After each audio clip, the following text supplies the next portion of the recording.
Welcome to Daily Steps from One Extraordinary Marriage, where we outline simple steps that you can take to have the ultimate marriage adventure. I'm Tony DeLorenzo, your co-host, along with my beautiful wife, Elisa. In today's show, we answer the question, what do we need to consider when planning a vacation for just the two of us?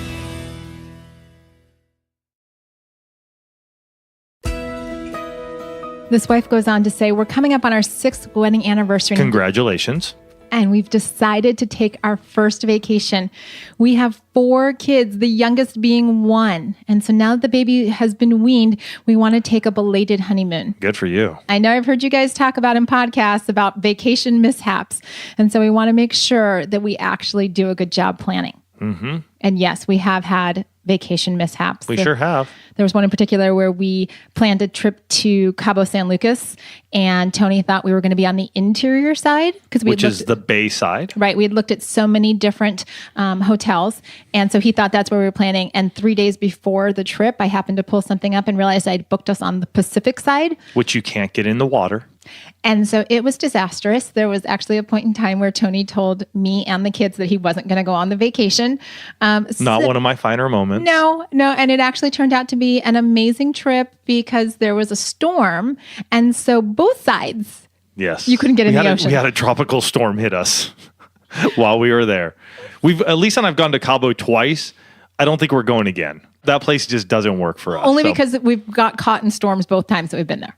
No, the first time it was our honeymoon, and we were snorkeling, and the snorkeling boat we were on ended up dumping diesel fuel on us while we were swimming in the ocean. And this was our honeymoon, and so we get back to our hotel, we can't even get close to each other because we're full of diesel fuel, and it's like it was bad. I mean, we've heard amazing things about Cabo. We just have yet to experience that ourselves. So anyways, let's get back to this wife's question, though. Right, because when you're going away for just the two of you and, with 4 kids and just kind of going through weaning a baby, you need some time for just the two of you. And yay for first vacations. We actually, just as a side note, you all should be getting away with your spouse at least once a year without kids. Just putting it out there. Your marriage needs you to have just husband and wife time. It does. Period. You need to do it. Let's talk from 2 sides of this, though, real quick. One, be aware of the emotional side of this, the disconnect from the kids. That's real. That is real because I have experienced that myself when we first left our kids. Elisa was honestly and is laughing because it was me who was freaked out that if my parents would be able to handle the kids and everything was going to be okay. So do be aware of that. Right. Talk about that with your spouse if need be. Just letting them know, hey, I'm a little worried, I'm a little tense. And as a spouse who's hearing that, encourage your wife or your husband that, hey, this is going to be a fantastic trip. The people that we have in place are going to be awesome. We can touch base every so often. It's cool. That's the emotional side. But let's talk about the fun side of it, of planning the trip. Right, because there's a lot of logistics involved here, and there's a series of questions that you can actually bring into conversation for the two of you to go, okay, let's answer these questions and let's use the answers to actually figure out where we're going to go. The first one is, what's your budget? Let's bring a little financial intimacy into this, right? How much do we want to spend?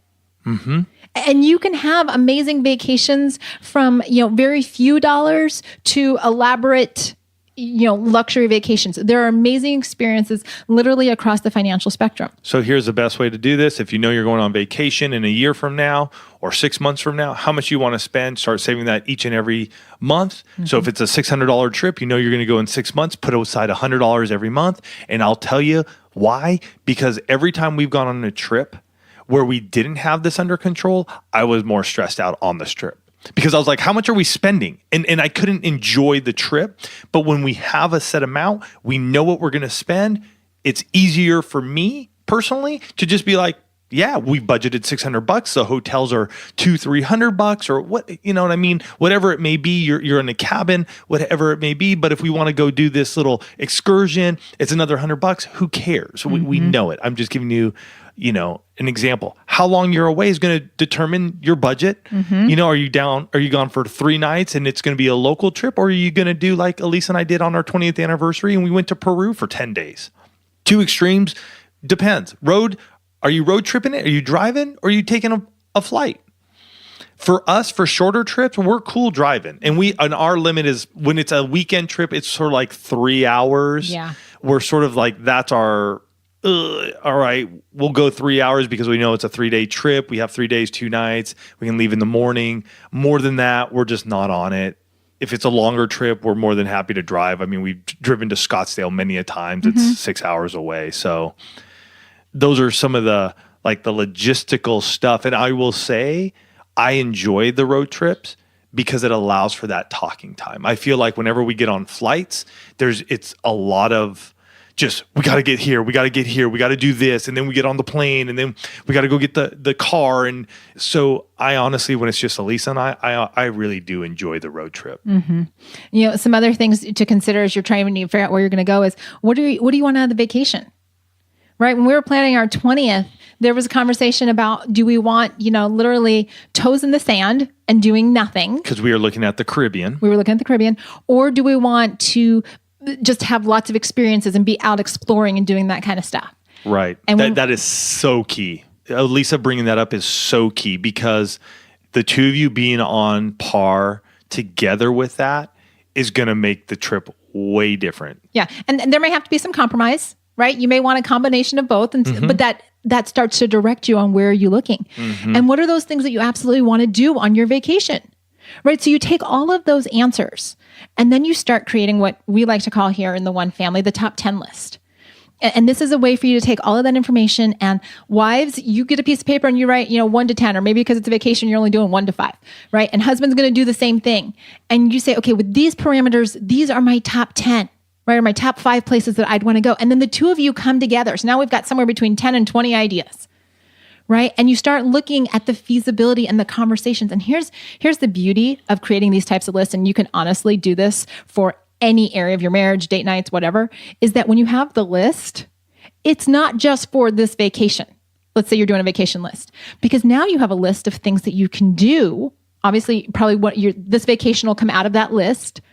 But you have a list of ideas that you can start implementing for future vacations, for weekend getaways, for a surprise trip, right? All of a sudden you take the intimacy in your marriage to another level because you did a little bit of intentionality, a little bit of work on the front end.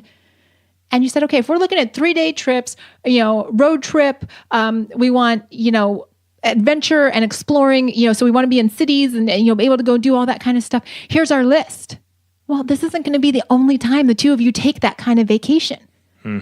But being proactive, being in this place of saying, we're going to put this all out in front and we're going to build our vacation around the answers to these questions, put the two of you on the same team for this. It allows you to start having the conversation before you ever walk out your front door with a suitcase.